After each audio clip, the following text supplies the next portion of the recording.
ഇപ്പം നമ്മൾ മീരയുടെ കല്യാണ ലുക്കിനെ കുറിച്ച് ചർച്ച ചെയ്തപ്പോൾ എനിക്ക് പേഴ്സണലി ഭയങ്കരമായിട്ട് ഇഷ്ടപ്പെട്ടത് എൻഗേജ്മെൻറ്റ് ലുക്ക്. കാരണം ആ ഒരു മഞ്ഞ നല്ല നമ്മൾ പറയാം മഞ്ഞളൊടിക്കുന്ന മഞ്ഞ കളറിലെ സാരി, പിന്നെ പാലയ്ക്ക അങ്ങനെ സെറ്റ് ചെയ്തും ഭയങ്കര ഇഷ്ടം. അത് ആരുടെ ഐഡിയ ആയിരുന്നു ഉണ്ണി? പാലക്കാരിൽ നാഗപടം അടിലും പതക്കം എന്ന് പറഞ്ഞൊരു ഒരു ട്രഡീഷണൽ സാധനമുണ്ട്. അത് ആക്ച്വലി അത് അടിലും പതക്കം എന്ന് പറഞ്ഞത് ഒരു സിംഗിൾ ലോക്കറ്റ് ആണ്. നമ്മൾ അതിനെ മൾട്ടിപ്ലൈ ചെയ്ത് ഒരു നെക്ലസ് രീതിയിൽ വരച്ചു കൊടുത്ത് ചെയ്യിപ്പിച്ചതായിരുന്നു.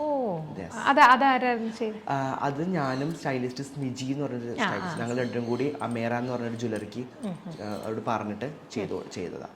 ഓക്കെ, അതും ഭയങ്കര ഒരു വ്യത്യസ്തമായിരുന്നു. കാരണം അതെനിക്ക് തോന്നുന്നു അധികം നമ്മൾ എന്നാ പറയുന്നത് പബ്ലിസിറ്റി കൊടുക്കാതെ ഫോട്ടോസ് വന്നപ്പോഴാണ് എല്ലാവരും അല്ലെ അറിഞ്ഞിട്ടുണ്ടാവുക. മീരയായിട്ടൊരു എത്രയോ വർഷങ്ങളുടെ സൗഹൃദം ഉണ്ട് അല്ലേ? ആദ്യം ആ സൗഹൃദത്തിന്റെ കഥയൊന്ന് കേൾക്കാം. എങ്ങനെയാണ് മീരയുമായിട്ടുള്ള ഒരു സൗഹൃദം? മീരയായിട്ട് സൗഹൃദം എനിക്ക് തോന്നുന്നു ഈ പറഞ്ഞ പോലെ കുറെ 8 വർഷത്തിന് മേലുള്ള സൗഹൃദമാണ്. മീര ഞാൻ ഫസ്റ്റ് മേക്കപ്പ് ചെയ്യണത് ഒരു ഡാൻസ് ഷോയിന് വേണ്ടിയായിരുന്നു. പിന്നെ നമ്മൾ നല്ല ഫ്രണ്ട്സായി, പിന്നെ ഫാമിലി പോലെ തന്നെ ആയി. അങ്ങനെ ഞങ്ങൾ ഭയങ്കര ഫാമിലിയാണ്, മോർ ദാൻ ഫ്രണ്ട്സ്. അതെ, കാരണം എനിക്ക് തോന്നുന്നു മീര കല്യാണം കഴിഞ്ഞ് ഇറങ്ങി വന്ന് എല്ലാവർക്കും അറിയേണ്ടത് നമ്മളെ താര കല്യാണങ്ങളൊക്കെ കഴിയുമ്പോൾ ഔട്ട്ഫിറ്റ്സ്, ജ്വല്ലറി, ഇതിനെ കുറിച്ചൊക്കെ ആയിരുന്നു. അപ്പൊ മീര പറഞ്ഞൊരു കാര്യം, ഇതിനെക്കുറിച്ച് ഒന്നും എനിക്ക് അറിയില്ല, ഇതെല്ലാം ഉണ്ണിയാണ് ചെയ്തത് എന്നാണ് പറഞ്ഞത്. ഇപ്പൊ മീരയുടെ ലുക്കിനെ കുറിച്ച് പറയുകയാണെങ്കിൽ ശരിക്കും പറഞ്ഞാൽ നോർമലി നമ്മൾ ബ്രൈറ്റ്സ് എന്ന് പറയുമ്പോൾ കുറച്ച് ബ്രൈറ്റ് കളേഴ്സ് അങ്ങനെയാണ് പൊതുവെ എല്ലാവരും വിചാരിക്കുക. പക്ഷെ മീരയുടെ ഓരോ ഔട്ട്ഫിറ്റും കാണുമ്പോൾ ഭയങ്കര ഡിഫറെന്റ് ആയിട്ട് തോന്നി. പേസ്റ്റൽസ് ആണ് കൂടുതൽ യൂസ് ചെയ്തിരിക്കുന്നത്.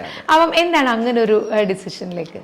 പേസ്റ്റൽ ഷെയ്ഡ് വേണമെന്ന് മീരക്ക് നേരത്തെ ആഗ്രഹം ഉണ്ടായിരുന്നു. പിന്നെ പേസ്റ്റൽ നമ്മൾ ആരും അങ്ങനെ എസ്പെഷ്യലി ഹിന്ദു വെഡ്ഡിങ്സ് ഒരുപാട് യൂസ് ചെയ്യാത്തൊരു കളറാണല്ലോ പേസ്റ്റൽ. പിന്നെ സാധാരണ പാറ്റേണിൽ നമുക്ക് അത് കംപ്ലീറ്റ്ലി ബ്രേക്ക് ചെയ്ത് ഒരു പുതിയൊരു ട്രെൻഡ് സെറ്റ് ചെയ്യണം എന്നുള്ളൊരു ആഗ്രഹം ഉണ്ടായിരുന്നു. അത് ഇവിടെ എത്രത്തോളം ആക്സെപ്റ്റ് ചെയ്യുമെന്ന് നമുക്ക് അറിയില്ലായിരുന്നു. പക്ഷെ നമ്മൾ അതൊന്ന് ട്രൈ ചെയ്തു. മാക്സിമം നമ്മൾ നമ്മുടെ ഹാർഡ് വർക്ക് അതിലിട്ട് നമ്മൾ ഒരു ട്രയൽ പോലെ ചെയ്തതാ. ബട്ട് ലൈക്ക് അത് പേഴ്സണലി നമ്മുടെ ആഗ്രഹം അതായിരുന്നു. അപ്പോൾ ആൾക്കാർ എന്തെടുക്കുന്നു നമ്മൾ നോക്കുന്നുണ്ടായിരുന്നില്ല. യെസ്, അതിന്റെ ആവശ്യമില്ല. അതെ, നമ്മുടെ തൃപ്തിയാണ് നമ്മുടെ കാര്യങ്ങളിലൊക്കെ ഉറപ്പായിട്ടും പുറത്തേക്ക് വരേണ്ടത്. അപ്പൊ കാരണം എല്ലാവരും വിചാരിച്ചപ്പം ഒരു ടെമ്പിൾ ലുക്കിലേക്ക് വരുമ്പം അതിന്റെ ഓർണമെന്റ്സും എടുത്തു പറയാതിരിക്കാൻ വയ്യ. കാരണം ഭയങ്കര വ്യത്യാസമായിരുന്നു. നമ്മൾ ഇതുവരെ കണ്ടിട്ടില്ലാത്ത തരം ജ്വല്ലറി, അതും നിങ്ങൾ തന്നെ ആയിരുന്നു ഡിസൈൻ ചെയ്തത്? നമ്മൾ അത് ടെമ്പിൾ വെഡിങ്ങിന്റെ ഓർണമെന്റ്സ് ചെയ്തത് MOD ആയിരുന്നു. ഓക്കെ, അതെ, അത് നമുക്ക് ഭയങ്കര ഡിഫറെന്റ് ആയിട്ട് വേണം എന്നുള്ള ആഗ്രഹമായിരുന്നു. കാരണം സാധാരണ ബ്രൈഡ്സ് ഇടുന്നതിനും എല്ലാം ഒരു ട്രഡീഷണൽ ആണ് എല്ലാവരും പ്രിഫർ ചെയ്യുന്നത്. ട്രഡീഷണലിൽ കൂടി നിന്ന് തന്നെ കുറച്ച് മോഡേണൈസ് ചെയ്ത് ചെയ്യണമെന്നായിരുന്നു ആഗ്രഹം. അത് MOD ചെയ്തത്. മെയിൻ വെഡിങ്ങിന്റെ ജ്വല്ലറി ചെയ്തത് മെറാൾഡ ജ്വല്ലേഴ്സ് ആയിരുന്നു. Okay okay. അപ്പം അതുപോലെ തന്നെ എനിക്ക് തോന്നുന്നു ബ്ലൗസുകൾ ഭയങ്കര വ്യത്യസ്തമായിട്ട് തോന്നി. കാരണം ഗുരുവായൂർ അമ്പലത്തിന് ഒരു എന്താ പറയുക ചോക്ലേറ്റിന്റെ ഭയങ്കര ലൈറ്റ് കളറും ഹൈ നെക്കും, അതേപോലെ തന്നെ പിങ്ക് സാരി അല്ലേ മാരേജ് കഴിഞ്ഞുള്ളതിനും. അത് ഞാനും വിഷ്ണു കൂടി തന്നെ തീരുമാനിച്ച ഐഡിയാസ് ആയിരുന്നു. ഈ ബ്ലൗസിന്റെ എല്ലാം നമ്മൾ വിഷ്ണുക്ക് പ്രോപ്പറായിട്ട് എല്ലാം വരച്ചു കൊടുത്തിട്ട് മീരക്ക് അയച്ചു കൊടുത്തു. അങ്ങനെ മീര അത് എഗ്രി ചെയ്തു. അങ്ങനെ നമ്മൾ ചെയ്തതാണ്. കാരണം എനിക്ക് തോന്നുന്നു നിങ്ങളുടെ ആ ഒരു സൗഹൃദം അല്ലെങ്കിൽ നമ്മൾ പറയുന്ന അല്ലെങ്കിൽ അവരുടെ ചിന്തയാണ് നമ്മളെന്ന് അല്ലേ ഊഹിക്കുന്നത്. അതുകൊണ്ടാണ് അത്രയും. കാരണം ഒരു ടിപ്പിക്കൽ ഹിന്ദു ബ്രൈഡിൽ നിന്ന് ഭയങ്കര വ്യത്യസ്തമായിരുന്നു. അതുപോലെ തന്നെ ഉണ്ണിയുടെ മേക്കപ്പ് പറയുകയാണെങ്കിലും നോർമലി എന്താ ബ്രൈഡ്സ് എന്ന് പറയുമ്പം ആ ദിവസം ഭയങ്കര ഹെവി മേക്കപ്പിലേക്ക് പോകുന്ന ഒരു കാലഘട്ടമാണിത്.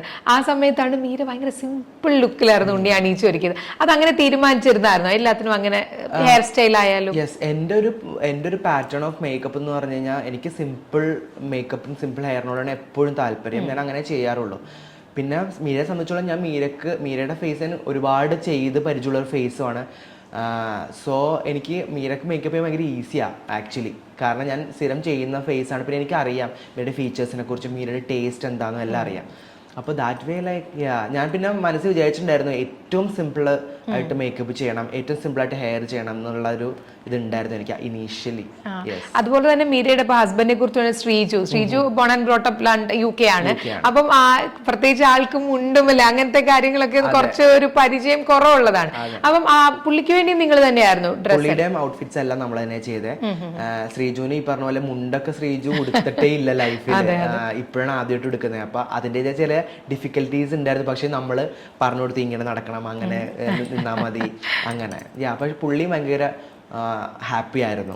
അതെ അതെ, ഭയങ്കര വ്യത്യസ്തമായ ഔട്ട്ഫിറ്റ്സിൽ വരുമ്പോൾ തന്നെ കാണുന്നവർക്കും നമ്മൾ പറഞ്ഞില്ലേ കണ്ണിനൊരു കുളിർമയായിരുന്നു എന്നുള്ളത്. അതുപോലെ തന്നെ എനിക്ക് തോന്നുന്നു ഒരുപാട് പേര് ചർച്ച ചെയ്തൊരു കാര്യം, മീരയുടെ ഔട്ട്ഫിറ്റ്സ് എല്ലാം പേസ്റ്റൽ ഓക്കെ, പക്ഷെ മീരയുടെ സുഹൃത്തുക്കളായ ഇപ്പൊ ആൻ അഗസ്റ്റ്യന്, കാവ്യ, നസ്രിയ എല്ലാവരും പേസ്റ്റൽസിലേക്ക് പോയി, ആന്റിയും ഒക്കെ. അപ്പം അതും നിങ്ങളുടെ ഒരു, അപ്പൊ എല്ലാവരും ചോദിച്ചു ഇവരൊക്കെ എല്ലാം മീര ഗിഫ്റ്റ് കൊടുത്തതാണോ എന്നൊക്കെ ഭയങ്കര ഒരു വാർത്ത പോലെ വന്നിട്ടുണ്ട്. അങ്ങനെ എന്തെങ്കിലും ആണോ? നമ്മള് തീം വെച്ചത് അങ്ങനെയായിരുന്നു, കല്യാണത്തിന് പേസ്റ്റലായിരുന്നു തീം, എല്ലാരും പേസ്റ്റൽസ് ഇട്ട് വരണം എന്നായിരുന്നു. അപ്പം അല്ലാതെ നിങ്ങളുടെ ബ്രാൻഡിൽ തന്നെ അങ്ങനെയല്ല? അല്ല, എല്ലാരും അവരുടെ ചോയ്സിൽ എടുക്കുകയായിരുന്നു. മീരയുടെ കല്യാണം നമ്മൾ ഓരോ ഫോട്ടോയിലും നോക്കുമ്പോൾ ഓരോന്നിലും ഉണ്ണിയുണ്ട്, എല്ലാത്തിലും ഉണ്ണിയുടെ ഒരു പങ്കാളിത്തമുണ്ട്, എല്ലാത്തിലും ഒരു ബ്രദർലി അഫെക്ഷനോട് കൂടിയാണ് ഉണ്ണി അതിലെല്ലാം നിന്നിട്ടുള്ളത്. നമ്മളിപ്പോ വരുന്ന വീഡിയോസ് ഒക്കെ കാണുമ്പോഴും ഇപ്പൊ എനിക്കൊന്ന് ഇന്നലെ തന്നെ ഉണ്ണിയിട്ട ഒരു റീല് അല്ലേ കല്യാണത്തിന്, ഭയങ്കര രസമായിട്ട് തോന്നി അത് കണ്ടപ്പോ. അപ്പൊ ശരിക്കും സുഹൃത്തുക്കളല്ല, ഒരു ഫാമിലി എന്ന് പറഞ്ഞാൽ ഉണ്ണിയെ പല പ്രാവശ്യം പറഞ്ഞു, എല്ലാവരും ഒരു ഫാമിലി പോലെയാണ്.